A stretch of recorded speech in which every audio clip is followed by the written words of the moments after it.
کہ وہ حضور کو یا محمد کہہ کر پکارتے تھے اور ان کی مشکلیں دور ہوتی تھیں۔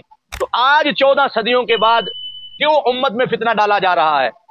کیوں امت سے یہ چیزیں چھپائی جا رہی ہیں؟ ان لوگوں کے اس باطل عقیدے کے پیچھے کس کا ہاتھ ہے؟ جی محتشم سامعین حضرات، پہلے آپ یہ ویڈیو کلپ جو ڈاکٹر اسرار احمد کا ہے آپ اس کو سماعت کریں۔ کسی نے یا محمد مدد نہیں کہا آج تک۔ مسجدوں میں یا محمد تو لکھا ہوا ہے، لیکن یہ یا محمد مدد کا نعرہ کہیں بھی میدان میں نہیں لگا۔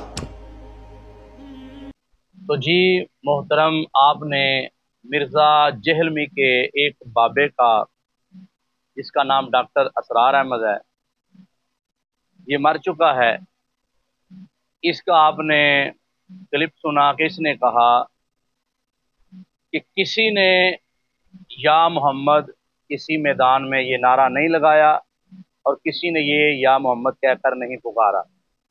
اب اس سلسلہ میں یہ کتنی بڑی غلط بیانی ہے، اور کتابوں میں جو یہ چیزیں لکھی گئی اس کو بڑی دیدہ دلیری سے چھپایا گیا۔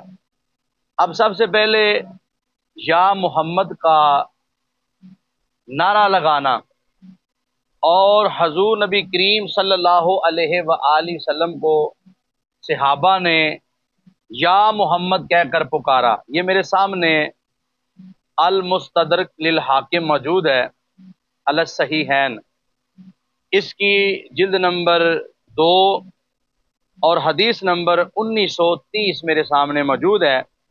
اس میں ایک نبینہ صحابی کا واقعہ لکھا ہے، اور خالی اس کتاب میں نہیں، اور بھی درجنوں اس کے ماخذ ہیں، سند کے ساتھ صحیح حدیث ہے۔ حضرت عثمان بن حنیف رضی اللہ تعالی عنہ حضور کی بارگاہ میں آئے، انہوں نے اپنا عذر پیش کیا، آنکھوں کا مطالبہ کیا، بینائی مانگی، تو نبی کریم صلی اللہ علیہ وآلہ وسلم نے طریقہ بتایا۔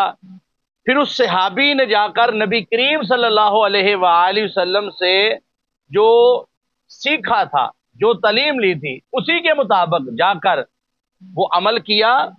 تو یہ طویل روایت ہے کہ نبی کریم صلی اللہ علیہ وآلہ وسلم ابھی اٹھ کر وہاں سے نہیں گئے تھے، وہ بینا ہو کر آنکھیں لے کر سرکار کی اس مجلس میں واپس آ گئے۔ تو ان کا نعرہ کیا تھا کہ اللہم انی اسألک واتوجہ الیک نبیک محمد صلی اللہ علیہ وآلہ وسلم نبی الرحمتی یا محمد انی اتوجہ بک الی ربک۔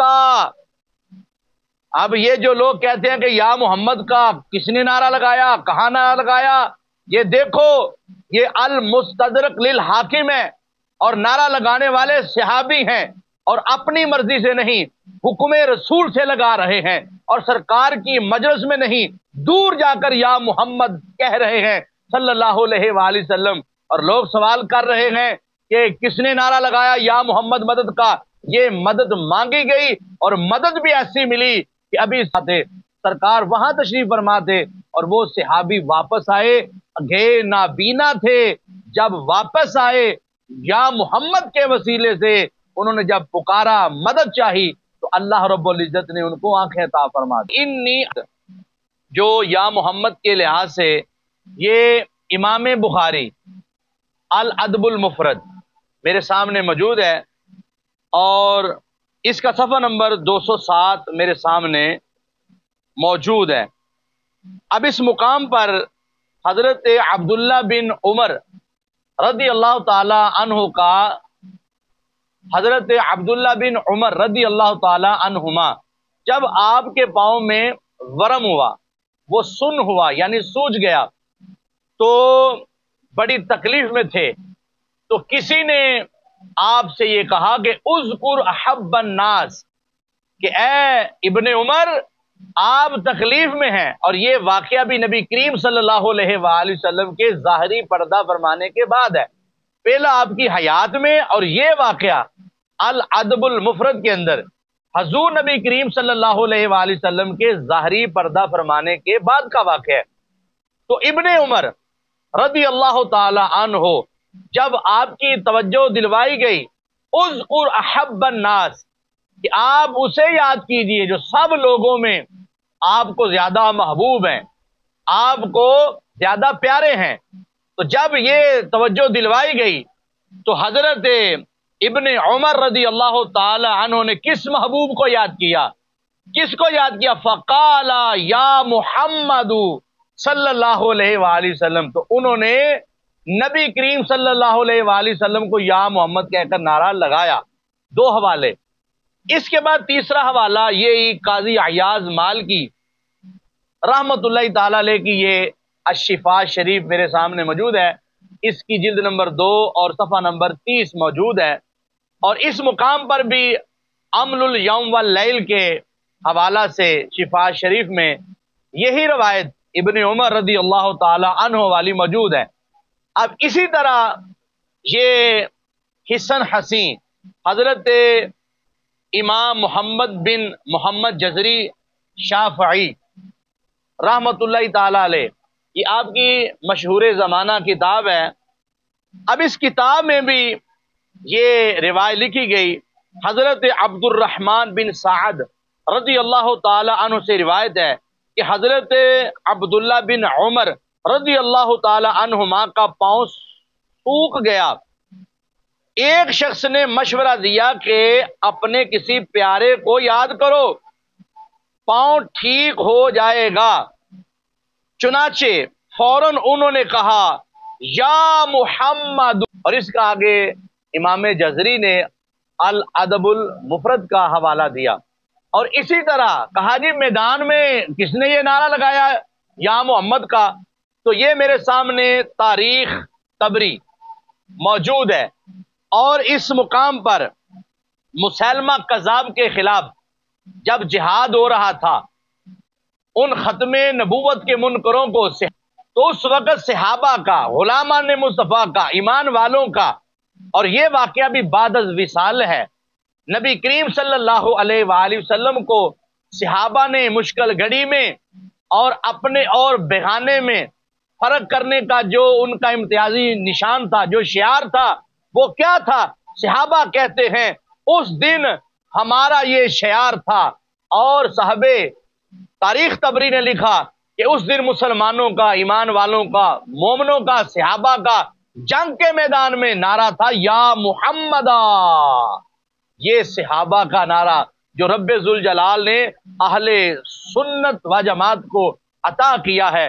اب اس سلسلہ میں یہی روایت البدایہ والنہایہ، حافظ عماد الدین ابن کثیر دمشقی، انہوں نے یہ البدایہ والنہایہ کے اندر اس کی جلد نمبر 6 میں اور صفحہ نمبر 431 پر لکھا۔ یہ سارا واقعہ لکھنے کے بعد کہا کہ اس دن مسیلمہ کذاب کے خلاف جب صحابہ جہاد کر رہے تھے اور مسلمان اہل ایمان ان ختم نبوت کے منکروں کو واصل جہنم کر رہے تھے، تو اس وقت ان کا جو امتیازی نشان تھا وہ تھا یا محمد صلی اللہ علیہ وآلہ وسلم۔